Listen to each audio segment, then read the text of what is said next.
I'm Lynette Zang, founder and CEO of Zang Enterprises, and today I have the great pleasure of introducing and speaking first and foremost to the great Michael Pento, who is an economist and president and founder of Pento Portfolio Strategies.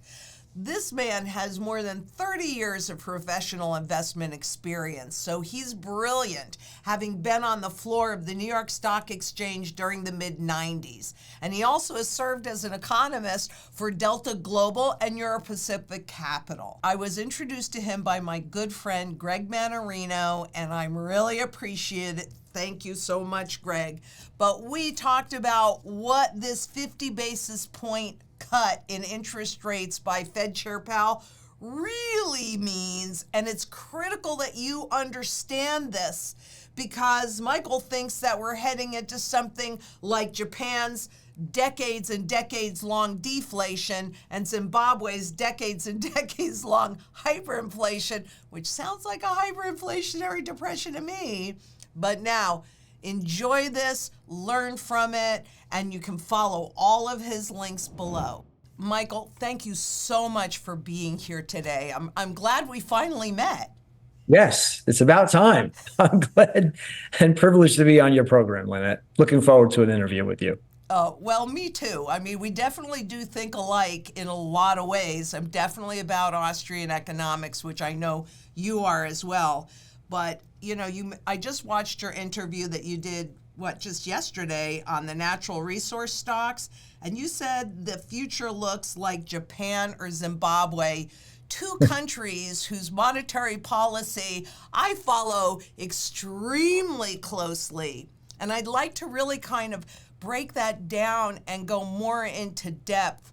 And let's just start with Japan because, well, I can't say that maybe they've been at it a little bit longer than Zimbabwe, but interesting things happening with market manipulation, especially in Japan. Well, the situation today in the United States reminds me of the blow-off top in 1989 in Japan. I just went this morning to double check the facts. I mean, and 1989 was a long time ago, Lynette, it's like 35 years ago. Yeah. And the Nikkei Dow is below in nominal terms today where it was in 1989. And, people say to me, you have to just buy stocks. Yeah, I agree with that. It's a great way to build wealth is to buy stocks. But what you buy and when you buy it matters a whole heck of a lot. Yeah. I mean, would you buy stocks in 1929 in the United States? It didn't work out too well for you there. And would you buy stocks in Shanghai in 2007? And it's down 50%. Even after this massive flooding the market of liquidity, lowering the reserve requirement and lowering interest rates. And now there's fiscal stimulus coming in China, command and control, communist China. They still, and you talk about command and control economy, they're the worst on the planet. Yeah. They're an autocracy. In my opinion. Maybe it's not my opinion. Maybe it's just a fact. I think it's a lot more power there, centralized than even here. And even there, the stock market is down 50% from where it was in 2007. So Japan is a zombie nation. Their entire bond market is controlled by the BOJ, the Bank of Japan. The Bank of Japan has been buying ETFs for many, many years now, and still. You see, I guess what the point I'm trying to make is, whether we're Zimbabwe, hyperinflation, or Japan, zombie nation with zero, and I mean zero GDP growth in dollar terms for decades. Yeah. Either one of those scenarios is really, really horrible. And it is engendered by the abrogation of free markets, and that is the path we are going down for sure. But that's not, you look at what Japan did all these years in manipulating the interest rates and the yield curve control and they have so many alphabet soups of all of this stuff that the whole world has now decided to follow for a while. And to your point, it didn't work they still had to buy up pretty much all of their stock market and all of their bond market. And yet, to your point, they're still below it, as is their real estate market, well below that high. So isn't insanity doing the same thing and expecting a different result? Absolutely. The definition of insanity. There you go. Listen, when you abrogate the markets, when you abrogate free markets and replace them with a centralized government, disaster has always, and not sometimes, not most of the times, it is always the result. And why would we expect something different here? Like the laws of, economics don't function in the United States. They do. I can assure you they do. And we are headed down the road. And I think you're going to get, Lynette, I think we're going to get both. I think you're going to get Zimbabwe and Japan at different times. And that's why the way I manage money is predicated on the second derivative of inflation. I look at that, the rate of change of the rate of change of inflation, and lets me know where to invest along the 5 cycles between deflation and stagflation or hyperinflation. And that's the most important metric to look at. And I also look at the context of that inflation dynamic as it relates to growth, GDP growth. Because sometimes you might have inflation and it might be fine. GDP might be growing. And sometimes you might have deflation and it might be okay for a while. But normally what you see is that both of those factors, inflation and growth, seem to run concurrently because we have a fiat currency. So when you have deflation, you usually have a recession or a depression.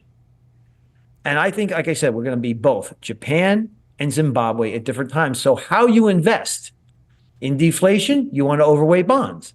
In hyperinflation, you want to be short the bond market, for example. So how you invest matters. And the 60-40 portfolio, Lynette, is dead and buried. And do you know why? I'll just give you one reason why.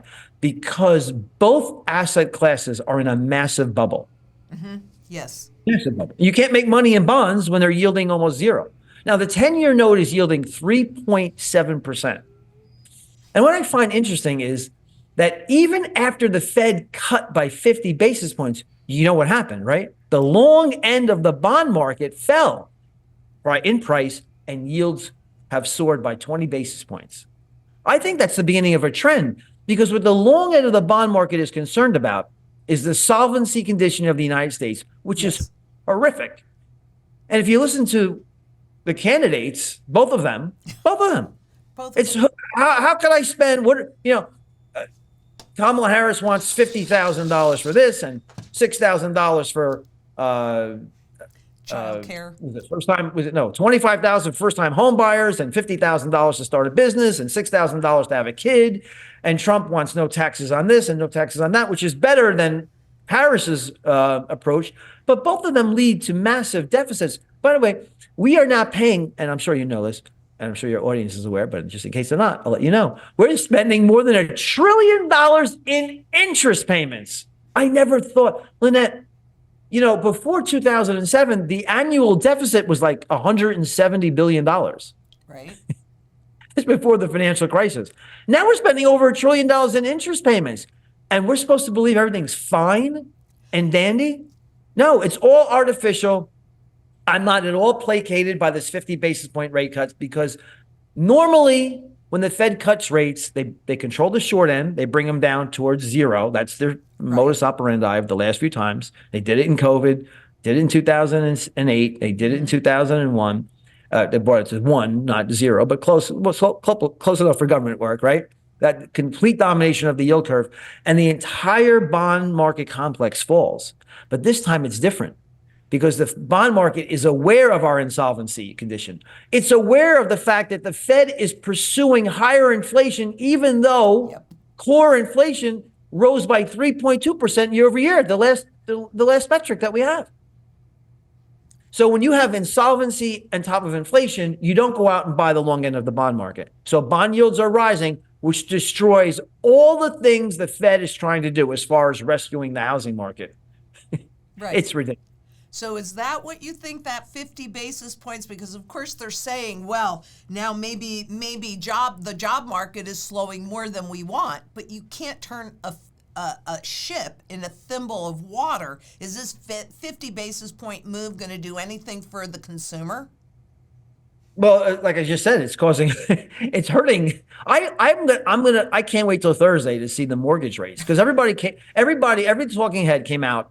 You know, we had Rosengren, you had Mark Zandi come out and say, "Oh, it's great for the housing market because the Fed's cutting interest rates." But the housing market, 30-year fixed rates are pegged off of the 10-year note, which has done nothing but jump to the upside in Right. yield since they lowered rates.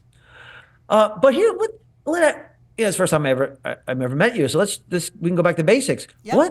What in the heck is wrong with too many people working? Too many people having the ability to feed their families, as if inflation is engendered by people working. Exactly. It's a Phillips curve is dead and buried. Lynette, I hope, I believe I'm preaching to the choir here, as they say. But when you're working, you're producing goods and services, which absorbs the money, right? No, I think let's just get some truth out. What causes inflation is when you tell people you can't go outside of your house to produce goods and services, like we did after COVID, and then dump $6 trillion worth of helicopter money on their heads. You know, checks in the mail and enhanced unemployment checks and mortgage forbearance and student loan forgiveness, $6 trillion.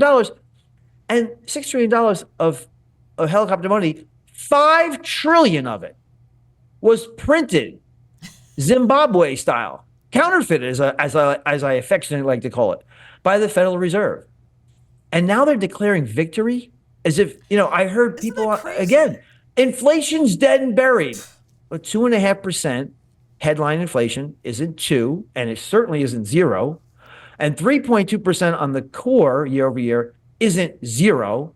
But what we need, Lynette, is deflation. Did you happen to see what came out today? This interview is being recorded on Tuesday morning. Right. Or afternoon, I should say. Well, we had consumer confidence come out today, and Yes. it plunged. It plunged. Uh-oh. It plunged by the most in 3 years. And the thing they said is that, we can't find a job very easily. And even if we have a job, we can't afford to go to the supermarket any longer. But according to Powell and the 12 apostles of the voting members of the Federal Open Market Committee, we're good. Oh, actually, let me recant that. There's one beautiful woman, beautiful, inside, a beautiful woman who she actually had the courage to dissent. And she says, enough is enough. We have to bring about, I don't know if she said this, I'll speak for her if she'll allow me. But I think what she's saying is we can't now pursue a policy of inflation, Jerome. We need to bring prices under control, and we're not doing it. Right. But then again, central banks and governments fear deflation. They prefer inflation because inflation is in the very currency. And there's something that I constantly, and I'd like to have this conversation with you because I think you're really brilliant. And when you look on the purchasing power chart, because it doesn't matter how many of these things you have, it matters what you can do with them, what you can convert them into. And we are officially at 3.1 cents. So out of the original dollar's worth of purchasing power. So what happens when we get to 0? Well, you can never go. I mean, well, you can't mathematically get to 0, but you can get damn close to it. I mean, that's why I love coming on. Now, I'm a fan of yours. I've always been. Now I'm really, really a fan because you talk about that purchasing power. The United States. Here's a secret for you. The United States government is never going to default on its debt, most likely, explicitly. No. They're never going to say, oh, you know what? We're not going to explicitly default. We'll implicitly keep on defaulting and just give you your Social Security check and your Medicare check, and every pension plan will be solvent that's sponsored by the government, but it won't buy you anything. Exactly. It won't get you anywhere. And who elected these people? This is the most powerful organization on the planet, is the Central Bank of the United States. Who gave them authority to purchase corporate bonds, mortgage-backed securities? Who gave them the edict and the charter to say that we can never have a recession, we can never have deflation, we can never have a downtick in the stock market? Who gave them that? Who gave them that charge, Lynette? Because that's what they're doing. They are working for Wall Street right now. Yes, now, 100%. 100%. backed by and paid for by banks. That is who they work for. They pretend and feign an interest in the middle class, but what they have done instead is destroyed the middle class, and any vestiges thereof are about to get wiped out, because I think we haven't solved any problem. Nope. I think we created more problems by reducing rates by 50 basis points. Because I said the salient this year with the middle class is that they don't have any purchasing power. And now you're pursuing inflation. But here's some facts for you. You know, the real Fed funds rate is still very positive. Mm-hmm. Okay, that is something that has in the past, recent past, been very detrimental to the economy. Now, again, I want to and need to have a recession happen, because we have to reconcile all the imbalances that have been created. I mean, let's just go to home prices. Do you wonder why the home price, the real estate market, has been frozen? Because people can't afford the house. And interest rates are going higher. So now that the cost of the mortgage is going up, and they can't afford maintenance costs, and they can't afford insurance, and they can't afford the taxes. So I'm sorry that that's what the Fed did, but I didn't choose that to happen. But in order to rectify those imbalances, home prices have to drop by 40%. Yeah. And yes, that's going to wipe out a lot of banks and a lot of hedge funds and a lot of pension plans and a lot of investment banks. I don't give a damn. I really don't care. Because for the long-term viability of the nation, it's absolutely imperative that home prices fall to a level that can be supported by incomes, and that necessitates a drop by 40%. The same thing with stock prices. This morning, we are at a total market cap of equities that is equal to 200% of annual GDP. That is an astronomical figure. Yeah. It has never before been even conceived prior to COVID. The high point was 140% going into the tech wreck of 2000, before NASDAQ dropped by 83% and the S&P dropped by 50%. So home prices have to drop by around 40. Stock prices have to drop by about 50%. And there's a lot of carnage that's going to occur, but short-term pain for long-term gain is what's needed, because we have to allow the free market to function. And as I said, as I started, and as you pointed out at the beginning of the interview, the alternative is where we can become Zimbabwe or Japan, or maybe both at different times. Or maybe even both at the same time with a hyperinflationary depression. Because I'm wow. Right. I mean, wow. That's what I think we're going to see. Because when we're looking at the fact that there is virtually, because if they're telling us there's officially 3 cents left out of the original dollars worth of purchasing power, we all know that all those numbers are massaged so well. And the debt is unpayable. I wanted to make a comment because I'm actually working with one of the pieces that you did that I thought was brilliant. And you're talking about the government laying out $1 trillion on debt service, so on interest payments. But back in 2009, when we were servicing about 13 trillion in debt, I looked at the deficits and I'm like, well, wow, to your earlier point, we weren't running huge deficits before that. Why are we servicing 13 trillion in debt? And at the Fed, you can go back to all that data, the spreadsheets. And what I found when I did that is that we were already compounding interest. So we were already not paying all of the principal and not all of the interest that was then going into the principal and then compounding that. And anybody with a credit card that does that knows that you never get out of debt when you are compounding interest. Nope. So I'm really kind of curious because they've brought in, it was my strong opinion, I don't want to talk too much because this is your time, but it was my very strong opinion, and I believe it from the tip of my head to the bottom of my feet, that the system really died in 2008. So absolutely, to your point, nothing's gotten fixed. It's just been papered over to get the next system in place. That's what I'm seeing. And so what are we seeing but the digital surveillance economy with all of the AI. Do you have any opinions? Because I feel like we need a huge crisis that scares the crap out of people so that they accept this next iteration of fiat money. Yeah, I would agree 100%. You know how well interest-only mortgages worked out in 2006. So, so we're going to need a crisis. I agree with that, Lynette. And a crisis is coming, I think, regardless of what they do. And I think we just made that point very clear. You know, we still have supposedly quantitative tightening is still happening. And the reverse repo facility, which was once $2.5 trillion, that's where a lot of this excess bank reserves from all that money printing ended up. They just parked it at the Fed laying foul, and the Fed was paying interest on that. Well, that figure now is just a couple of $100 billion. That's the baseline. That's where it bottoms out. So it spikes at the end of every quarter because the Fed, monetizes a lot of liquidity and they just dump money and reserves into the system every quarter. But you're going to see that now that a lot of that liquidity, $2.5 trillion almost, that was flooding into the bond market is now gone. It's gone. Where'd it go? And so what happens? Here's the thing. We've got $1 trillion in interest payments. As I said, $2 trillion in annual deficits, not debt, deficits, $36 trillion in debt, 125% debt to GDP. In a recession, which I still think is going to happen, I don't think the Fed has abrogated the business cycle. I don't think so either.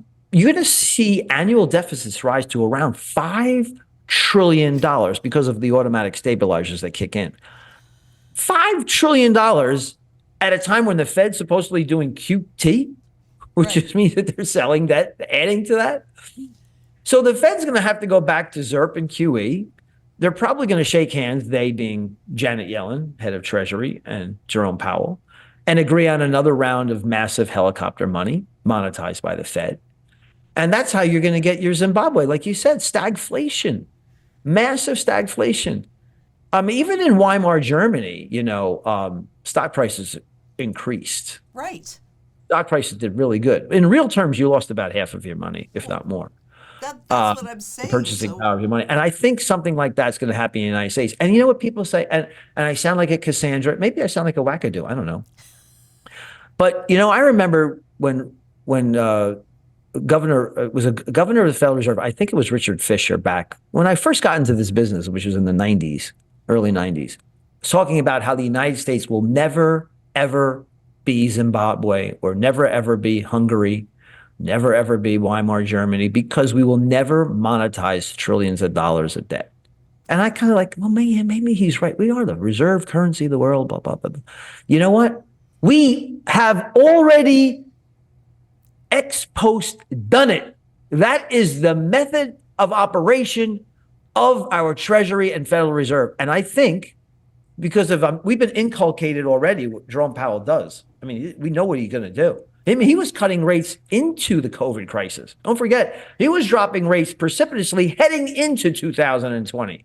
In 2019, he was dropping rates. So this man has already now said 50 basis points is already done. And we're going to do another 50 basis points before the end of this year and another 100 basis points next year at a minimum.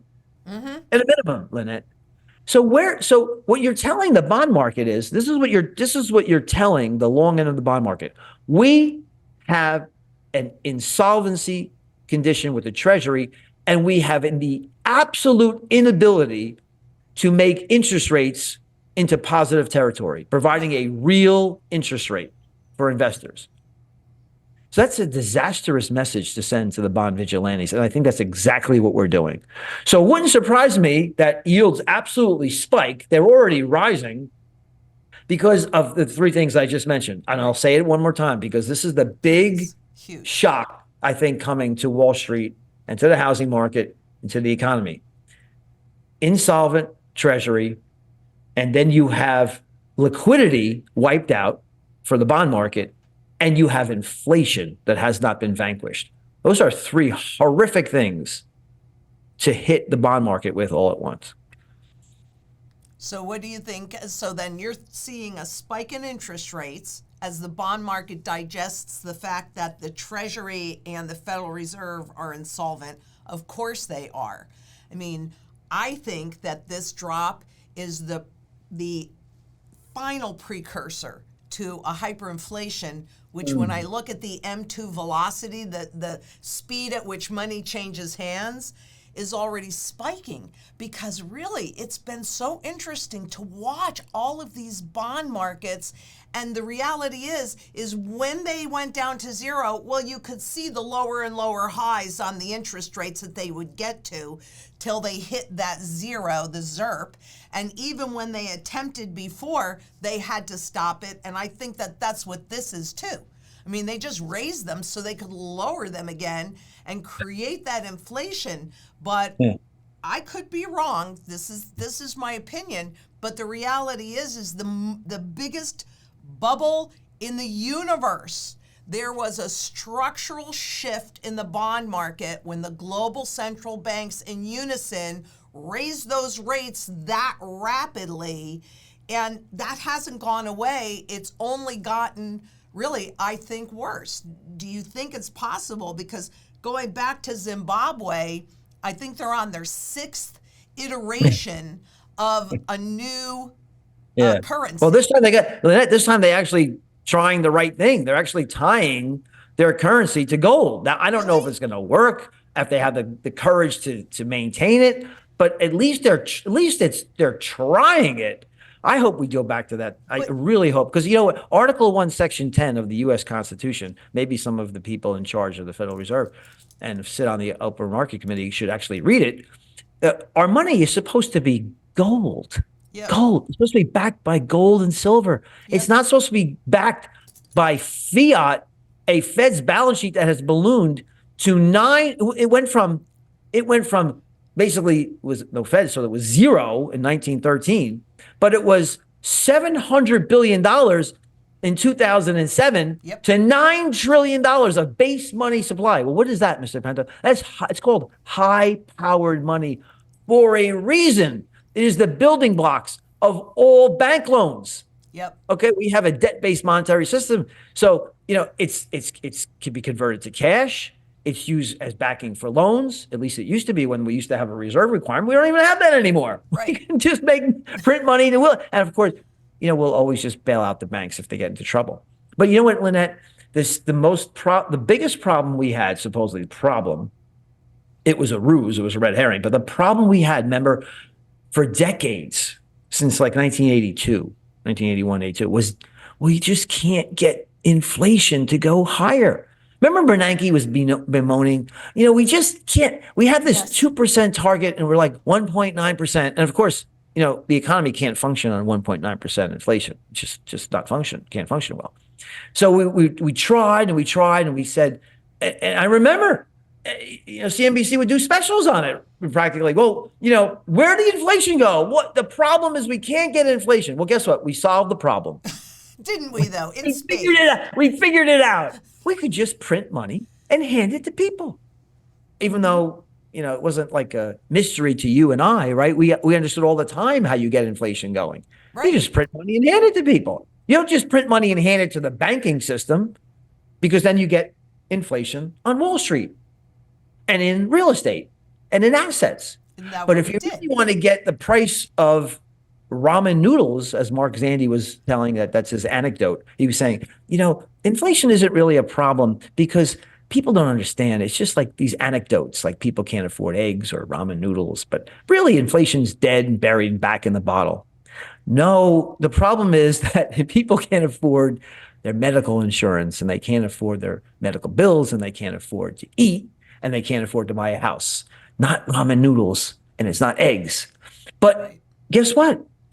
We've now showed to the people, the market, investors, that we can generate inflation and we can bring it to double digits. It wasn't really 9%, Lynette. No. The way the CPI measured it, it was really closer to 18 to 20% annual inflation. And I think the next time we go back to ZERP, QE, and helicopter money, we're not going to stop at 9. And we're not going to stop at 20. I think we're going to go much higher. there's your hyperinflation, right?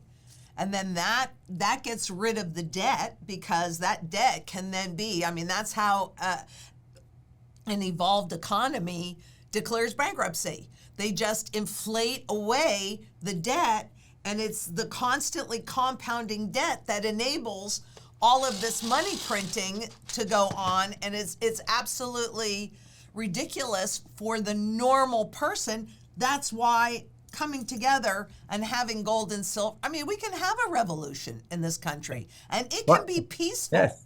Because what do you think is going to happen should they have the ability? Because I'm not convinced in my mind that they're trying to postpone a crisis. I think they're trying to engineer a crisis that enables them to stay in power. And I'm saying we need a revolution, because the public needs to take back their power. You know, Lynette, I was thinking about this morning. Is the Federal Reserve and the Treasury nefarious? They are nefarious, but are they deliberately constructed to be nefarious? I mean, and does it really matter? Because in the end, they're nefarious. Like, the Federal Reserve in 1913 was created to be the lender of last resort to a bank. You would take your troubled treasuries to the discount window and get a discount. and you might still go out of business, and you might not, but you get the temporary liquidity that you need. It was never intended to cut interest rates. I mean, dominate the most important price signal in an economy is the cost of money. It was never intended to directly manipulate the cost of money. And you know what else, Lynette? Let's just be honest. Isn't Jerome Powell the one who told us that inflation was transitory? And then he had to hike interest rates by several iterations of 75 basis points. And then he told us that the economy's strong. He's still telling us the economy's strong. So what's the emergency 50 basis point rate cut for, Jerome? Why are you doing that? Exactly.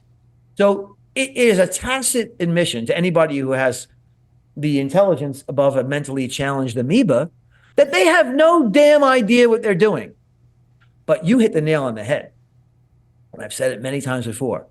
Anybody with any kind of common sense would never put themselves in a position of that kind of power. It's all about power. Yes, you can never tell me that 12 individuals, the 12 voting members of the FOMC, have the omniscience to understand what the price of money should be at all times. What's the neutral rate? It's all about it. Now it's all about when we jumped the shark from being a lender from having no central bank to be a lender of last resort to abrogating and canceling the business cycle. We jumped the shark now. So now what the Federal Reserve is, and almost every central bank on the planet, certainly the PBOC proved that last night with what they did. They're just politicians. They are lackeys of politicians in power. That's it. End of story. But when they created this whole system back in 1913 and before that, they knew two key things. They knew other things as well, but they knew two key things. Number one, they knew that people marry the legal money of the state. And I happen to have a $20 bill from 1969 and a $20 bill from 1976. And guess what? They're identical. So people didn't realize that shift happened. But they also said not one man in a million understands inflation. And have we not had Powell admit that, as well as Christine Lagarde? And they're the ones that are tasked with controlling the rate and speed of inflation, and they do it with interest rates. Yep. They do it interest rates, and they do it with money supply, because the interest rates don't happen by osmosis. I mean, the Fed doesn't say, I demand interest rates to go to zero, and there henceforth the money markets will go to zero. No, they do it by printing money. Yes. They flood the banking system, the interbank lending market, which is the Fed funds market. They flood it with money. Yep. And when you flood it with money, the cost goes down, right? That's what they do. But prices. But you never hear anybody ask a question like that. Yeah. How are you, Mr. Powell? How are you going to continue QT when you're flooding the banking system with reserves so you can get the Fed funds rate to go from 5.25 to 5.5 down to 5, or 4.75 to 5? How you can do that? Is that now counterintuitive? So, this is what we have. This is what we do. And you know what? I'm upset because this country is, the founding fathers would really, really, really be more upset than me if they could see what's happening. Absolutely. We print money to keep wars going. They Print warned money. us. So you print money for this program or that program.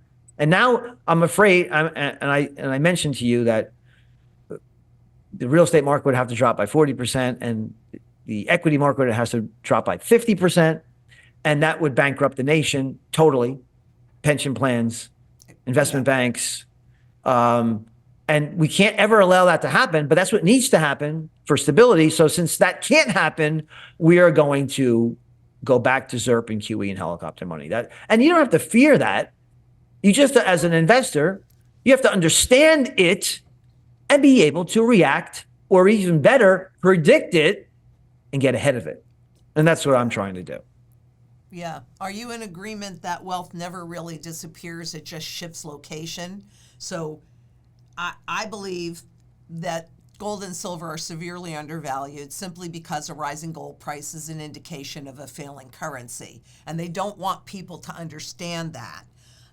So what do you think? What words of wisdom can you give our listeners that could put them in the best possible position as we go through whatever it is that we're going through? Because we all know there's only one way, and this makes it easy, only one way to fight deflation. And when you look at the money supply, it barely went down and we couldn't handle it. So now it's going back up again.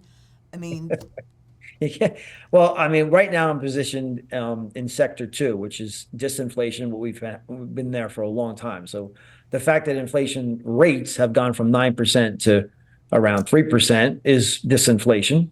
The rate of change falling. That requires various investments like bond and bond proxies, utilities, short duration treasuries have worked very well for us. Gold loves when nominal and real interest rates fall. So that's been a huge win for us as well. The next thing I'm looking at is a possible slip into sector 1, which, despite all of their efforts, would be one of deflation. Because, like I said, we still have that. I still think we could be carnage in the bond market, and yield spike would cause stock prices to drop. There's only one cohort, which is the top 20%, and maybe even less than that, that's actually able to spend anymore. It's us 1%ers that are keeping this economy going. Buying houses for cash and Maseratis, for cash.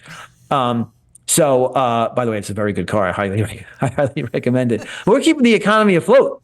Unfortunately, on the back of the 80% who can't afford their lifestyle any longer. Their purchasing power has been absolutely destroyed. So I think there's a chance that we could slip into a deflationary recession for a truncated period of time, and then on the other end of that, I'm predicting protracted, intense stagflation, the likes of which we have never before even imagined possible in this country. And if you doubt that, just rewind the clock down back to the early 90s, and you can ask yourself, would the U.S. ever have a $1 trillion in deficits? Well, no, not $1 trillion, $2 trillion in deficits. Right. And will we ever have a debt to GDP that's over 125% and rising rapidly? Would that ever be the case? No, we would never. You would never even possibly imagine that to be the case. But that's what we have, and that's the reality that we have to deal with. So one last question, and then I'm gonna, I could talk to you all day, and maybe we should figure something out for another time. But, the Fed did a stress test on the banking system not that long ago, and yay, everybody passed, and yet none of them had a decent living will. And, oh, by the way, so much of the data is opaque so that the banks are even disagreeing with the Fed. Where do you think the banks are going to fall in this whole mess? Well, first of all, so my friend Chris Whalen, who's probably the best bank analyst out there, as he points out, there's more mortgage-backed securities on banks' balance sheet than there is capital in the banking system. So that tells you all you need to know about what's going to happen to banks if we allow the natural forces, the gravitational forces of deflation in the housing market to take hold of. Yep. So yeah, you wipe out the banking system. They're not going to allow it to happen, Lynette. They're just not going to let it happen. Jerome Powell has inculcated that to investors very clearly. Not only by his 50 basis point move, but what he's done in the past. When he was buying mortgage-backed securities in early 2022, when home prices were already jumping by 20% per annum, Right. he was still buying mortgages, which is an emergency measure. So this is what's going to happen, and you can proactively protect yourself if you have a dynamic portfolio. If you're going to do 60-40 and buy and hold, you might be surprised, but you could end up like Shanghai or Japan, and you're not going to have a very successful retirement. Yep. Yeah, I think it'll justify. We already are in a retirement crisis on a global basis. If the markets implode, it's a great excuse, isn't it? To cover up what the insurance companies and what the pension companies, and there's so much more to talk about, but I want to respect your time because I know that you're busy and we have to do this again. And I'm thinking we need to do something in person. Okay. Well, I'd be happy to. That's great. Let's do it. Thank you so Thanks much. for having Is me there on, Lynette. anything else? First of all, I want people to know how to get a hold of you. And of course, we've got all the links below. But is there any other words of wisdom that you would like to let our viewers know? And then how can they find you? Well, the website is pentoport.com. And on that, you'll see something called the Midweek Reality Check. It's a $50 per year podcast. And I let you know the salient data that came out over the week and how you really should be thinking about that. And also arcane parts of the market like credit spreads and financial conditions that you should be watching, monitoring carefully if you want to make sure you avoid the carnage, which I see coming either way in nominal terms or real terms, and maybe even both.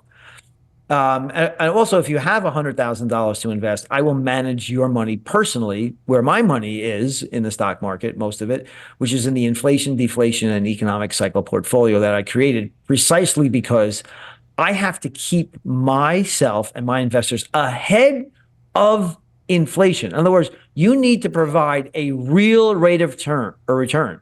I mean, you can't do it every day or every month, but over time, you should be providing yourself a real rate of return. So that means if you want to say, I'm going to stuff my money under a mattress, you just showed that we lost over 97, 98% of the purchasing power. So stuffing your money in a mattress or in a bank that offers on a checking account 0, or as I went up to my banker, I said, I have like a lot of money here. What are you giving me? This was a few years ago. 0.05%, Mr. Pento. Okay, well, I'm going to take all of my money and I'm going to buy short-term treasury, which were yielding at 3 and change at the time.